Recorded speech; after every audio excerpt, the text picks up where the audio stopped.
We're going to tell you briefly that this creative process is 3 steps. The first step is ask, and you can't stop doing that. The contrast causes you to ask all day, every day. So you're asking,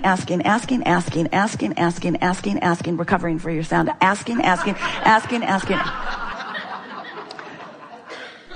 And in that asking, you are doing step 1 again and again and again and again and again and again and again.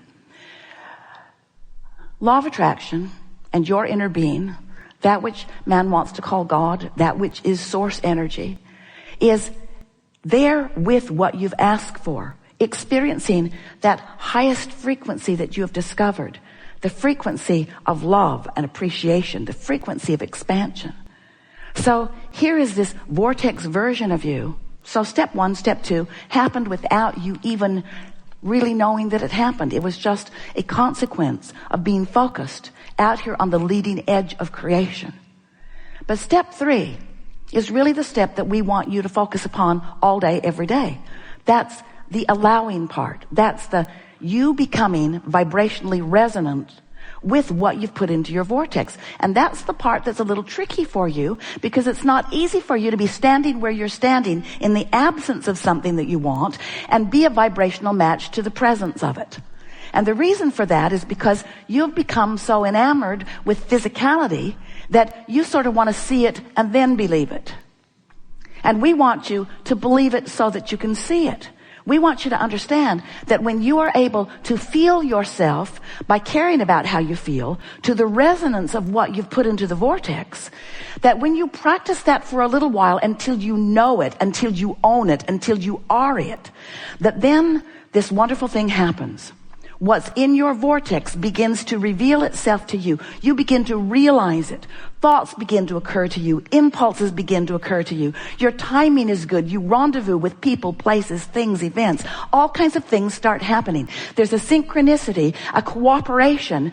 Now, the cooperation has already been there, but in your caring about how you feel and reaching for the highest resonance of who you are, you become a cooperative component too. And when that happens, the manifestation becomes obvious for you and everyone around you to see. Until then, you got to be happy with feeling it before you see it. And we know that's a big step, because there are a lot of things that you can look at that make you feel really good. And there are a lot of things that you can look at that cause you to not feel so good. So we're asking 2 things of you. We're asking you to be more selective in what you look at, but we're going to be light about that, because we know about momentum. And we know when you got a momentum going that doesn't feel that good, and some freaky non-physical ghost says to you, you create your own reality, you know. And you ought to kind of try to find a thought that feels better. You just want to punch our lights out, because there's a momentum that often, always holds you where you are. Our favorite story to help you let yourselves off the hook relative to this subject is, sometimes what you say to us sounds just like this. Abraham, I've fallen out of an airplane and I don't have a parachute. Do you have any suggestions for me? And we say, just one. Hang on, it'll be over in a little bit. Because it's hard to reverse that kind of momentum. And so sometimes there's a momentum going. Something happened, you focused on it, you talked to somebody else about it, you got that momentum going, you crossed the 68-second mark about 1,000 times in the last 1,000 minutes or so. In other words, you've got the momentum going, and then you say, oh wait, I'm supposed to think positive thoughts so that I can feel more positive. And then you say, just kill me now, because really, there's not much you can do about it. And so what we're wanting to help you to realize is that you have much better control over your momentum in the early stages of it than you do in the later stages of it. Once law of attraction gets hold of it, you sort of have to crash and burn a little before you can come up for air. And the best way to sort of cleanse that palate is a good night's sleep, or even some sleep. Because when you slumber, your point of attraction stops. You're not actively attracting to you while you are asleep. It's the most wonderful thing that you pre-paved when you decided to come here. I'll give myself an opportunity to stop the momentum of unwanted thoughts. So that means when you put yourself in your bed at night, you can say, oh good, the momentum will stop in a little bit here. And in the morning, I'm going to get it going just the way I want it to. So we've been describing to you, and you've been following along so well, that we have some analogies here for you today that are going to make it very easy for you to figure out what to do as you're moving through your day, different aspects of your day, under different vibrational conditions. We want you to realize that while you have created this vortex version of you, this vibrational version of you, that it is a reality that until it manifests, you're not that excited about calling it a reality, but we are, and you don't need to worry about it. It exists even in your ignorance of it.